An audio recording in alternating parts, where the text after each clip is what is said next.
Okay, so let's now continue digging into the Easter thing. Slowly but surely, we've learned that Donald Trump wants to let her rip very, very soon and get the country opened back up.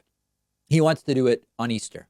Now, the absurdity of talking about opening up a country where 30 states have not closed anything down is ludicrous and incredibly dangerous. I'm getting emails from people in Amsterdam, where there are some provisions in place until June 1 in the Netherlands, hearing from people in Italy, Spain, so many places. They are horrified by what Donald Trump now wants to do. So they want to open it back up before 30 states have even done anything. But they also are talking about opening it back up when the death toll is exploding. It's growing exponentially. We have case numbers growing like crazy. And of course, the more we test, the more cases we will find because we've been under testing. But Donald Trump is being very clear now. He wants churches packed by Easter, Sunday, April 12th. So look at the evolution of this. Sunday night, Trump tweets, "We can't have the cure be worse than the disease." We've already covered that with you. Monday, he tweets, "People want to work and we've got to get them back to work." Showed you that tweet earlier. Tuesday, Fox News town hall. Trump floats for the first time, "I'm looking at Easter, April 12th. And then after yesterday's town hall on Fox News, Trump was interviewed also on Fox News by Bill Hemmer. And he said, "I want churches packed on Easter." Here's the video. And you'll notice also Trump has adopted a new voice, which I call Corona voice. It's a very unusual delivery, which he uses when talking about coronavirus related stuff. That makes no sense. Usually he uses a voice that I think he thinks sounds empathetic. It sounds very, very fake. But when he's delivering news that equates to people are going to die, Trump has adopted what I call Corona voice. Take a look, take a listen. During our town hall today, you threw out a date where you think America can be working again, and that's Easter Sunday. Yeah. That's 19 days from now. How did you come up with that day? Well, it's 19 days, but add another 7 because we've been doing this now for 7. So that's from the time we heard about it. 7 and 9. From the time so from the time we close it up. So you could add 7 to 9. Look, Easter's a very special day for me. And I see it's sort of in that timeline that I'm thinking about. And I say, wouldn't it be great to have all of the churches full? You know, the churches aren't allowed essentially to have much of a congregation there. And most of them I watched on Sunday online. And he was terrific, by the way. But online is never going to be like being there. So I think Easter Sunday, and you'll have packed churches all over our country. I think it would be a beautiful time. And it's just about the timeline that I think is right. It gives us more chance to work on what we're doing. And I'm not sure that's going to be the day, but I would love to aim it right at Easter Sunday. So we're open for church service and services generally on Easter Sunday. That would be a beautiful thing. My instinct is that if indeed churches are packed on Easter, it'll be funerals, not for Easter service. And I asked yesterday on my Twitter account, is there any metric or data point that anyone can point me to that indicates Trump is right, that we've turned the corner and are now on the tail end of the, as he calls it, war against the invisible scourge, or scourge, as he has referred to it? I was hoping someone would point me to something. Like even if it's a weak case for having turned the corner, I was hoping someone would respond to me on Twitter and say, look at these numbers, look at those numbers. We have turned the corner. But nobody could. And I looked at the numbers again this morning. Cases are rising every day. The death toll is exploding. Every day we have more new cases than the day before. Yesterday we had 11,000 new confirmed cases, which probably means somewhere between 4 and 10 times that in actual cases, because we're really only testing symptomatic people, unless you're rich or famous. The death toll is exploding. More death every day. Deaths nearly doubling from Monday to Tuesday. Monday, we had 141 deaths.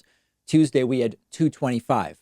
There is no responsible metric by which we are even remotely ready to talk about packing churches on Easter. And again, if I said this before, if Trump said, listen, I really want to open up some parts of the country to younger people on Easter, not older folks, not the hot spots. We got to get some young people back to work.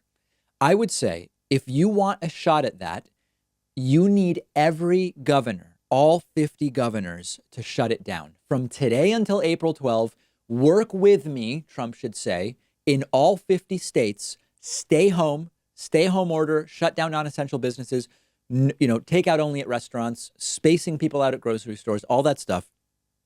That's what I need you to do to give me a shot at giving you some good news on April 12th.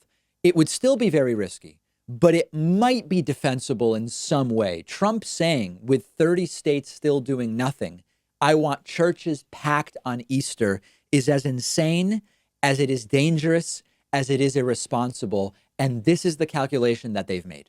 And what it seems to me is going on is that they are all skipping all of the headlines that will happen for weeks and months if they do this, of the death toll exploding, of people dying at unprecedented rates, and that they'll just see the stock market going up and they'll see an unemployment number that's not as bad as it otherwise would be. They'll see a GDP decline that's not as bad as it otherwise would be.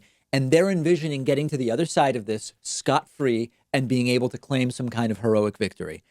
I don't know. Maybe he's right. I mean, as tragic as it will be, is it true that many people in the country would accept a higher death toll to feel as though the economy is doing better and people are working? Like, maybe my perspective is wrong. And when you look at the approval polls of Trump, which we'll talk about on the bonus show today, his approval rating is higher than it's been in a long time. More than half the country believes Trump is doing a good job handling this. Like, maybe I'm the odd man out. Am I the one who says, am I the one who is the outlier by saying this doesn't make sense? The economic situation that would eventually recover anyway is not worth killing so many additional people. Maybe I'm the crazy person. Let me know. We're covering this on our Instagram page at David Pakman Show. While you're there, if you want to see my behind the scenes video of my home studio setup, that's on my personal Instagram, david.pakman. Quick break, right back after this. One of our sponsors today is Vincero Watches, giving you 15% off your entire order when you go to davidpakman.com/watch. Don't pay thousands of dollars for a high quality watch that looks great, because you don't have to. All of Vincero's watches are made with high-end materials, masterfully built, and they look like something you'd spend a ton of money on. But every Vincero watch ranges from about $150 to $300. I went over to their website and picked out the Bellwether in silver and white. Really nice, elegant look. It's a chronograph style. Wore it to a gala over the weekend. And a lot of people asked me, where's the watch from? Really, really great look. Totally different. They also sent me the Altitude in matte black and red. A much more rugged view of what a watch can look like. Really like it as well as the athletic strap. It's a new year. It's a new decade. It's time to reestablish your style, add something new to your look, and a high quality watch is the perfect way to do that. You can get 15% off Vincero's entire collection when you go to davidpakman.com/watch.